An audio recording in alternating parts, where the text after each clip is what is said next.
Yo, yo, yo, welcome to the show. Welcome to the Social Sunshine Podcast. I'm your hostess, Brittany Crossan, and today I have one of the coolest people as a guest again on the show. This dude is a Houston based educator, writer, content creator. He became famous for dancing with his students on social media. He's also a social media manager at my company, Fun Love Media.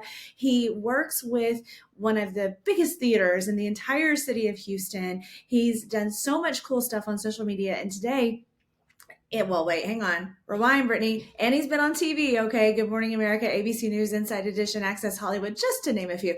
But today he's here to talk to us about how to embody a brand's voice on social media. So if you're a social media manager, listen up. Welcome to the Social Sunshine Podcast. Welcome back, Dr. Trevor Buffoni. Yo, yo, yo. Thank you for having me on the show. Hi. Thanks for doing this again. This is cool. This is a cool topic. And you and I have been kind of back and forth on this topic for a while, talking about like brand voice. And I think that it's really fascinating. So if anybody likes to like nerd out on this like we do, they're in for a treat. Let's nerd out a bit. Okay. So for anybody that isn't sure about what exactly we mean by how to embody a brand's voice on social media. So if you're a social media manager, you're going to have to do this.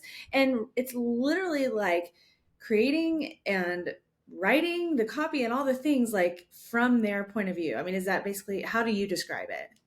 Yeah. So I think what happens on social media is that we all develop our own personalities that we use on Facebook, LinkedIn, TikTok, wherever it might be. And sometimes those personalities are different, right? We vary how we speak on different platforms. But when you're running social media accounts for businesses that are relying on your work to generate interest, to bring back customers, to sell tickets, whatever it might be, you have to develop content that speaks within that brand's voice.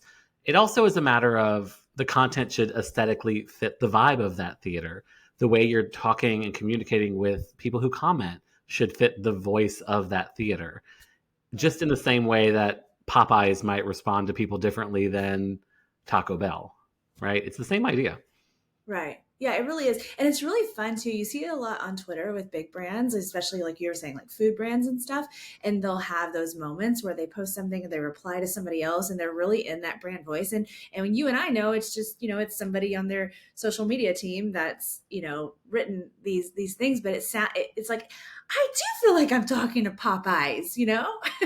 Oh, yeah. And I mean, look no further than Duolingo, right? Duolingo has one of the most recognizable voices on social media right now. And much of it has nothing to do with the product, right? But there's so much personality there that people recognize. And all of this has led to Duolingo becoming an even more popular app, right? It's led to downloads.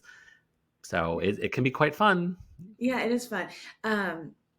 My son Rowdy loves Duolingo. Like he's obsessed with Don't we all? it. Okay, so first I was just going to ask you about your experience in doing this, especially in recent months, as you are embodying the brand voice for a big theater here in Houston. And then after we can get to like if you have some tips and suggestions for someone doing this. So how has that been? Like to give some backstory, like this theater is a big deal in our city and they're known. So like for you to come in as their social media manager, it's a responsibility to be like, oh gosh, okay, I gotta, I want to do this right. I want to do a good job. How have you been handling being their brand voice? How is it going? Were there any difficulties, struggles? Well, to give a little context, I work with Stages, which is a very large theater in Houston. It's also one of the oldest theaters in town. And so it already has very much a built in audience. I actually inherited a Facebook account with over 18,000 followers. The Instagram account has had about 5,500 when I took over, and it's grown, folks. And so I already had a built in audience that I was working with. And I think one of the things that I was very mindful of from the beginning was that you have to be willing to learn about the brand. You have to be willing to talk to people who work there, go to events, do the homework, right? Read the press, read what people are saying online to really figure out how that brand would naturally respond. And for Stages, I was sort of I came in with a lot of experience with that brand. I worked with Stages before. For about 10 years, off and on, I've worked in different capacities at stages. And I've also been an audience member even before that. So it wasn't like I was coming out of nowhere and all of a sudden I was the brand voice for Target or Diet Coke, right? This is very much a brand where I feel comfortable with. And part of that comfort is that I've done the homework, I've done the work. Right. That's such a good way to start that, Trevor. That's so smart because you're right. Like you don't, you literally have to spend time within the brand and talk, like you said, talking to people that work there. That's really good. And then actually, like, so with you, you're able to go and watch the performances and get that perspective as well. But if it was a different kind of business, you go and buy their food and eat it. Like you have to be involved. Yeah, you got to learn. That's cool. Right. And I mean, I'm fortunate because I'm a creative person and I'm working with creative people, with artists, theater artists who do all sorts of different things. And one of the best parts, one of the things that works the best for me is getting to actually see the productions, whether it's in rehearsal, the final dress, or the actual production. And by seeing those productions, I'm learning so much about the world of the play that makes my content better. It makes my captions better. It makes the story post I make better. And it also makes the way that I can respond to people better. Because something else that happens when you're running a brand account is people will ask questions about the product or about the experience. They will DM you and ask you things. So, for instance, last week, someone DM'd and asked about seats, which is a better seat. And if I hadn't seen that production, if I hadn't been in that space, if I hadn't talked to people who have had different experiences in that space, seeing that show, I might not have actual knowledge to share. And part of course, I can always pawn it off to someone else, send them to patron services or give them an email address or a phone number. But by having a social media manager who can respond to that, it makes people respect the brand more. It makes people have a better customer service experience. So the more you can know about the brand, the better. And of course, I was fortunate with this brand, but it's the same with any brand you work with. You have to be willing to learn about it to then be able to speak organically in that voice. Right. That's another good selling point. Anybody listening wanting to get more social media clients to say like it's going to give a better customer service experience. I love that. Like if you have a really good social media manager that has gotten familiar with the product, because like people will message a brand or business on say Instagram and ask a question like that and they want to kind of like get their answer on Instagram. They don't want to have to go and email or call and da, da, da. And if they have to, they have to. And sometimes things can get complicated, but hey, like you said, the more you know, you made that a great experience. They're probably going to go and they're going to see the show and they're going to feel so great about it. Also, think about the amount of times where you comment on a video for a brand or a post, or you DM and you get a response days later or a week later. That's not really going to sell your product or make people believe in what you're doing. So, having a social media manager who is present, who is monitoring those channels, and can respond within 24 hours or 48 hours, depending on like if it's a weekend or what the contract actually stipulates, can go a long way in really making that customer service experience better and also retain customers. And in my case, I'm working with a theater company that wants people to come see every show. They want people to see shows multiple times, bring their friends, bring their family. And so just having that positive social media experience can really go a long way in retaining the customer and making them a lifelong customer. Right. That's so smart. That's so good. Can I ask you a question about words? Oh, Um, yes. I mean, that's a huge part of this process when you're a brand voice. You have to write type words, whether it's the caption copy of the post or you're like you're saying you're having interactions with others as the brand. So um, is it do you feel like I mean sometimes people are gonna like need to know what not to say, like is there a list? Of course some clients might be very particular and say don't ever use these words. But how do you literally choose words, like if it's a slang word or something kind of funny or personality? How have you done that with stages? Well, Stages gives me a lot of freedom, which has been really an excellent experience on my end as a social media manager.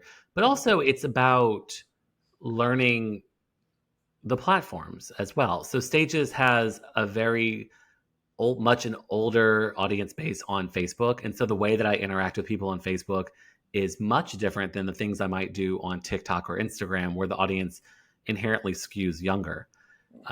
So there are, for instance, even from a video standpoint or a post standpoint, there are posts that I make that I think are amazing Instagram or TikTok post, and I know that I cannot put that on Facebook for our audience. And other times I just do it, and you never know what's going to go viral or what's going to get all the views. You just don't know.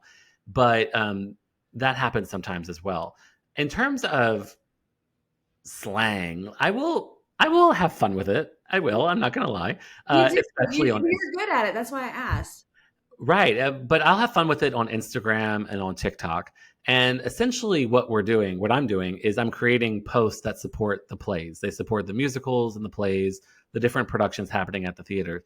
So when I comment, I try to stay within the world of that play and also the world of the theater. So the jokes, the emojis, the slang, also knowing the audience base. So knowing, oh, this is someone that is a subscriber, this is someone's parent, this is, whoever the recurring characters are who are commenting, your hype crew on social media. Knowing those people, recognizing those people, and knowing that they will have the witty banter back and forth, which then boosts the engagement rate, which helps the algorithm, which helps people who are not in that world to see that post. So it can be quite helpful. On Facebook, I'm much more, I would say, dry. So if I ask for the production of Always Patsy Cline that's happening right now, I might ask, what's your favorite Patsy Cline song? And then people will respond, Crazy, Walking After Midnight. And my responses are very much, that's a great song. Excellent choice. But on Instagram, Brittany might comment Walking After Midnight, and I'll respond, Girl, we been knew that. Yeah. Right. So, so the responses can vary. And I know that what I'm doing, is in the brand's voice and it supports the brand's image. I'm positive, I'm supportive, I'm drawing interest in the productions, drawing interest in the culture of the theater. So it all sort of fits in. I'm not doing a full Radio Shack. I don't know if you know about the Radio Shack Twitter.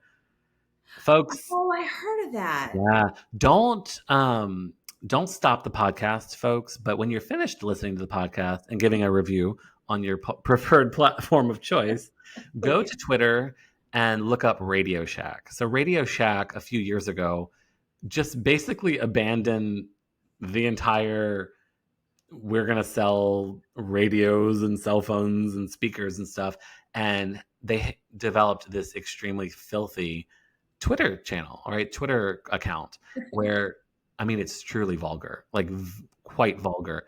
It works in that it gets attention and that it draws people to their page, but is it going to sell a product? Is talking about sex on Twitter if you're Radio Shack, or, I mean, when I say sex, that's like the PG-13 way of saying this. I mean, it is graphic. Is that really going to sell your product, right? And so there's this whole conversation in marketing about, in social media marketing especially, about unhinged marketing, right? Yeah. And sometimes it works if it's done really well, like Duolingo, and other times it doesn't necessarily make sense for the brand.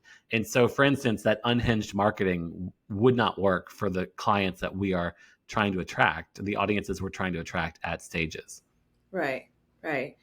Um, did there's probably different situations somebody listening would get into if they're supposed to, if this is one of their responsibilities as a social media manager, somebody handling their social media, is like sometimes they're going to run into something where maybe they have really good boundaries already set, like maybe the business has really, like Stages, like they've really just been around so long, they really have already developed this brand that's so strong, so it really helps the situation for you, in addition to you learning and knowing so much about them. But like some people are going to go and work with a business or brand where they're going to be like, I don't know. We don't know what you should write. We don't know how you should, like, they, it's crazy how many businesses and organizations are not real familiar with what their brand voice should be. Do you have any tips on like, on, on figuring that out? Like questions they could ask maybe the business owner, like anything that would help that person get the information they need. They're going to learn in person. They're going to use the products. What do you think? I think Some of those asking who are not as established. I'm sorry. Okay, go ahead. I think asking the client about the general vibe, what kind of vibe do you want on that channel? What kind of community do you want to build? What sort of people do you want to attract? What sort of conversations do you want to engender on that account? Could be Right. quite helpful. Yeah. I also think part of it is trial and error. If you're working on a new client, a very new client. For instance, our good friend Megan, who Mhm. runs the wine bar in Kansas City. Social, what's it called? Barley and Vine. Yeah, barley and vine. Barley and Vine, like that's a new. Literally, they had their grand opening just recently, and Yeah, so that is a brand new. There's no audience base from the beginning, and yeah. so I think part of it is also trial and error, right? Yep, Seeing what works. I know that you and I both have our own social media presences and we do a lot of experiments on those channels. right. We try different things that are outside the box and we see what works, what doesn't work, and then we'll take those things into our paid work, right, as social media managers. And Right. so I think even having a personal burner account, I think every social media manager should have at least one social media account that is theirs where they can experiment with things on, where they Yeah, can try different that's a good idea. rhetorical things in the copy or different ways to engage with people on story posts. I think that can go a really long way. And I think the best social media managers I know are the ones that are doing it on social media themselves as well. Whether they have a large following or not is not important. It's just a matter of finding a sandbox where you can experiment with different things. And also, when you're working with a brand, part of the beginning of that relationship is trial and error and showing them the copy and them saying, we love it, or, ooh, can you tweak this? And so, Right. in the beginning with stages, it was very much trial and error. I was creating stuff that I thought would work well, and I got feedback. And the more I did that, the less feedback I needed or they would need to give me. And so now, basically, everything I create is approved because I've already learned the business. I've learned what they want. I've learned the way they want to talk about a show when it's in its last week of the production, or the way they want to talk about a show that has just started rehearsals. I've done the homework and gotten the feedback along the way that's mastered the product.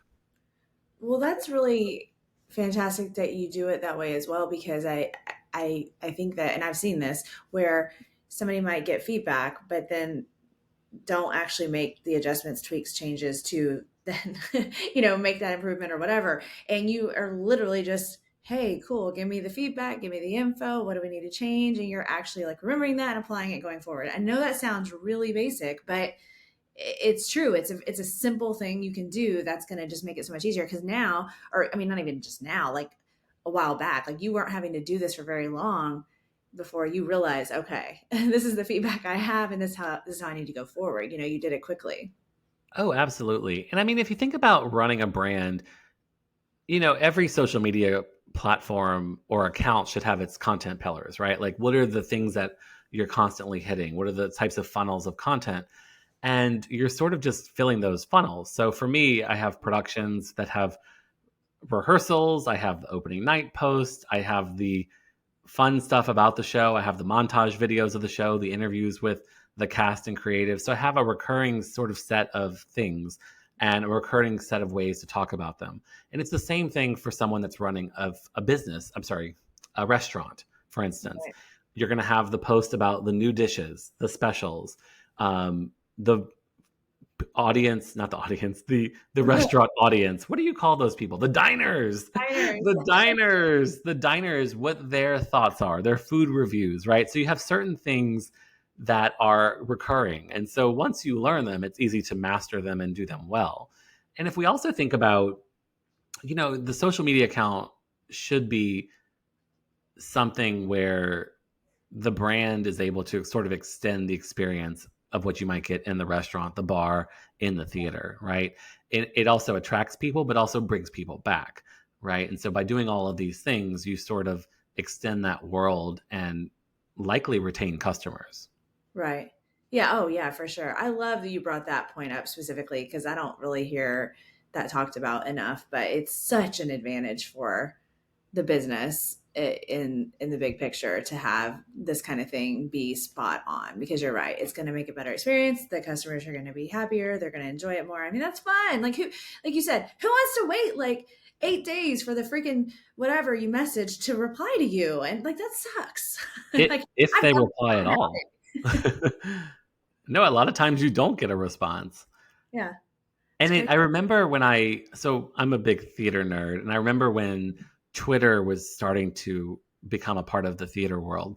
and I would go see a show on Broadway or on tour or wherever it might have been, and I would tweet the playbill, a picture of the playbill, and some sort of very short tweet, and get retweeted or responded to. And I felt like, oh my gosh, it made me have buy-in for that production.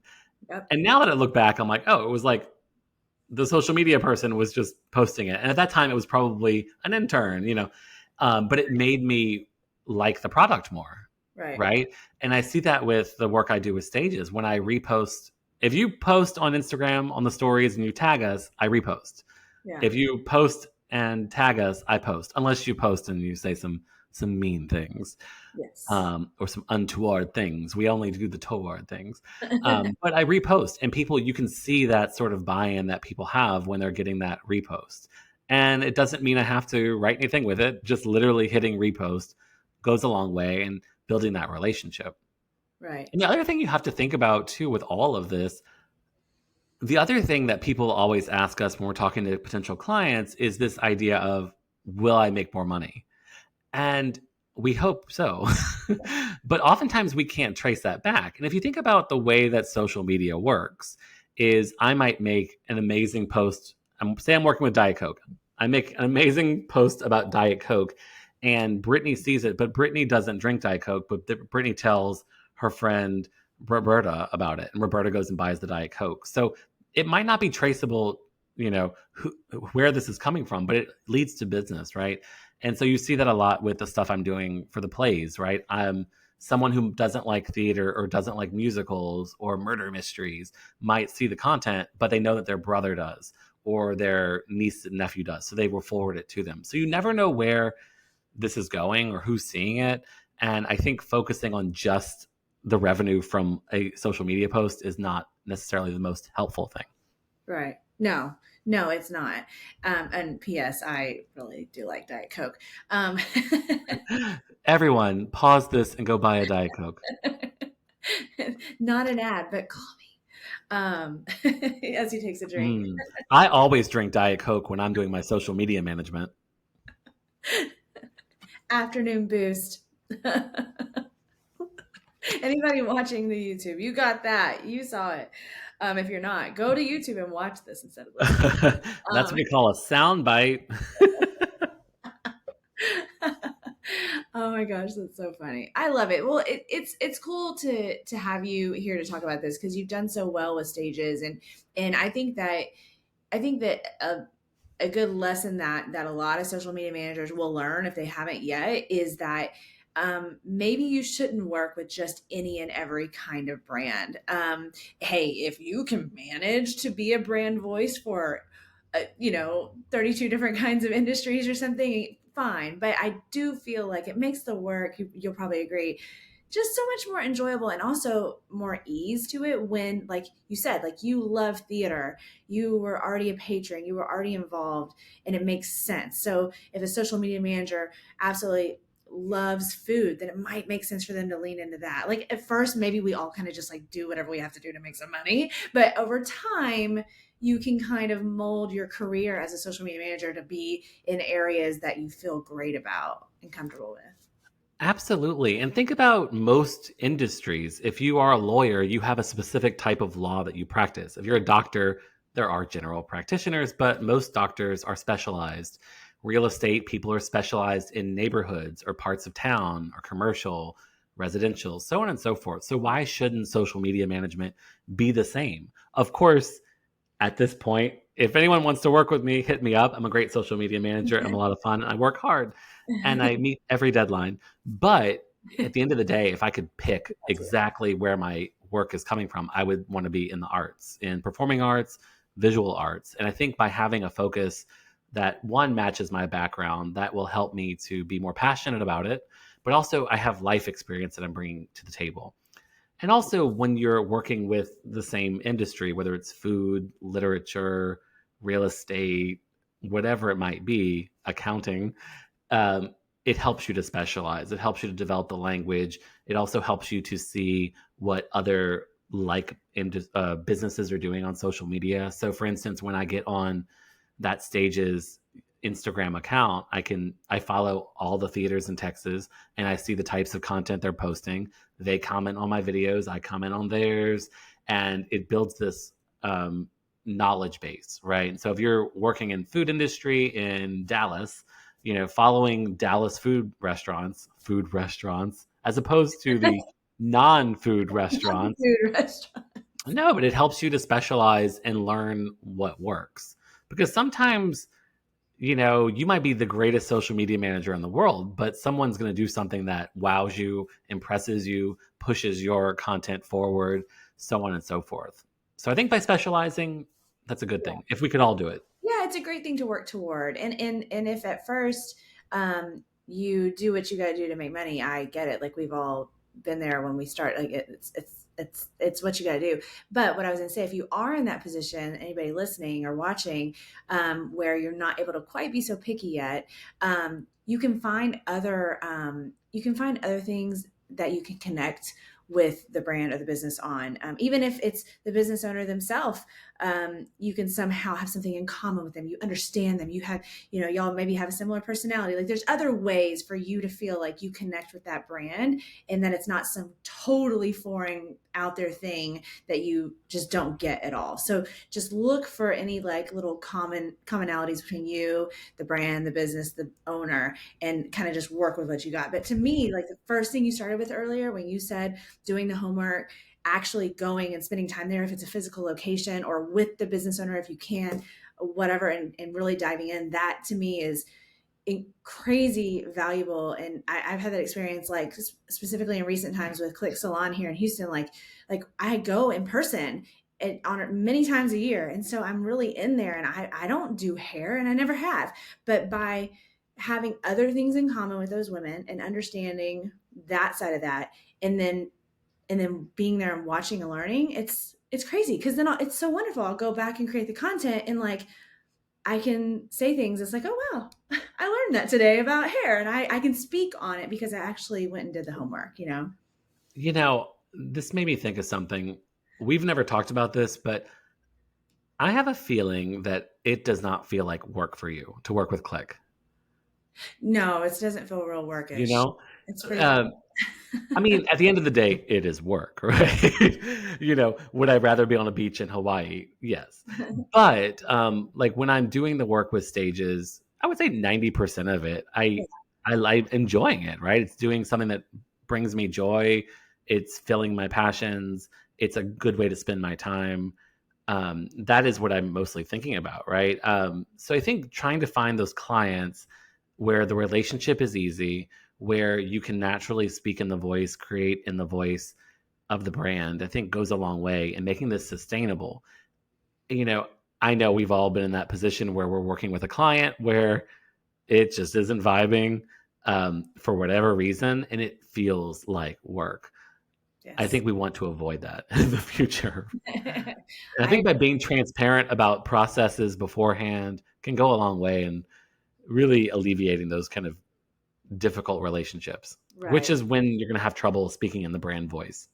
Yeah. Oh, it'll totally screw that up. Yeah. Communication is like huge. I mean, God, the phrase, I was almost said communication is key. That phrase drives me bonkers, but it's so true. Communication is key. It really is with your clients and with your work. Absolutely. Absolutely. And I mean, in my case, Stages produces 10 plays a year. So I have 10 very different worlds that I'm creating content for. One play might be a murder mystery in Switzerland, and one play might be a silly riff on Alice in Wonderland that is set to Selena's music, right? So we're talking two very different things. Um, and so it can, be a lot, but Yeah. that's what makes it fun, I think.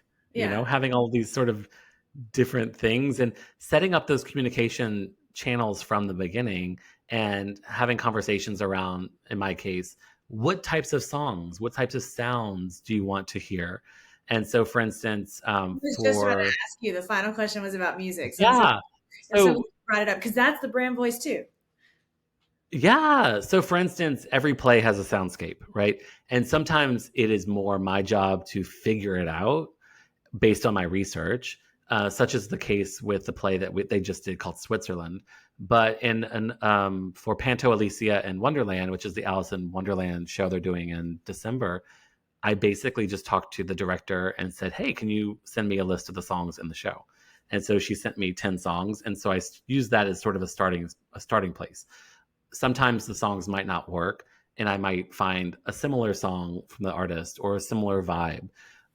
Or, for instance, for a play they did last in September called POTUS, which was a fun, like, girl boss, like, bitchin' kind of show. Right. I used all these, like, girl power anthems, Yep. right? And so it was a lot of fun to do that, but you have to do the research to figure out what works. Also, in my case, I'm researching what other people have done. So I'm not always trying to reinvent the wheel. I can go to social media and say, "Oh, I'm working for this is gonna we are seriously not getting paid from Diet Coke today, but I'm want to create content for Diet Coke. What has Diet Pepsi done? What has Diet Dr. Pepper done? What has Right. Diet Sprite? Is Diet Sprite a thing? I mean, I think it I guess is. it is.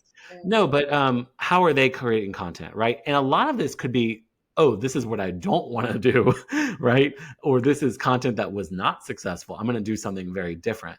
And other times, you can mimic, right? Social media is all about mimicry. And Brittany and I talked about this at one point. It's not copy and paste, it's copy with taste. I don't remember who said that, but there was someone on a podcast that we listened to that said that copy with taste. Yes. So that's what we want to be doing. We're Yeah. taking the Diet Coke and we're making it even Oh, more delicious. nice.